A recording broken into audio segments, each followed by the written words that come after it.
sayang lah. Alright. So kalau you takut sekarang ni lah kan, katakanlah yang mana yang join malam ni, live malam ni kan, you are actually tengah rasa takut, itu bukan sebab you tak mampu. Okay, kalau you rasa takut, itu bukan sebab you tak mampu. Itu tanda you tengah berada dalam keadaan orang kata apa, di depan you ada sesuatu yang penting you nak buat ni. You nak buat tapi depan tu something penting, tapi you macam takut. It's normal to have that feeling, but jangan tunggu perasaan yakin baru you nak gerak. Buat je, gerak je dulu. Jalan je. Sebab keyakinan tu dia akan datang bila you buktikan pada diri you yang you boleh bertahan. Bila buat bisnes ni, it's not about siapa yang paling laju, tapi siapa yang boleh bertahan. Okay. So macam saya tadi cakap, I pernah je rasa tak yakin, tapi I tak berhenti percaya pada diri I. That's why I'm still here. I'm still fighting. InsyaAllah standing strong. Okay.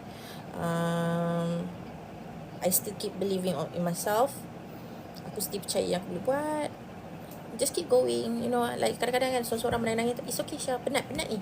It's okay Syah, you can do it. You're strong. You something big you gonna achieve. So macam pujuk diri, pujuk. Banyak benda ni kau nak capai ni. Relax, tak apa, rehat dulu, nanti you dapat. Macam tu.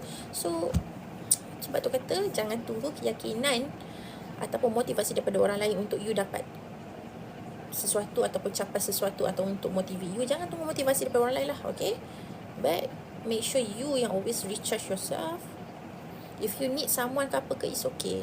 Minta minta support, but jangan sampai dapat motivasi daripada orang lain bertubi-tubi sampai diri sendiri tak bergerak lagi.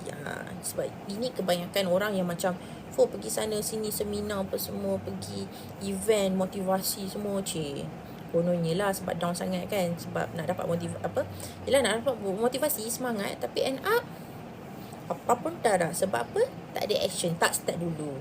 Ada orang dia ingat dengan pergi segala seminar-seminar tu kan, motivasi tu supaya barulah lepas tu boleh bergerak. Tak, you need to gerak first, barulah lepas tu seiring datang bila action pun datang, semangat tu pun akan datang.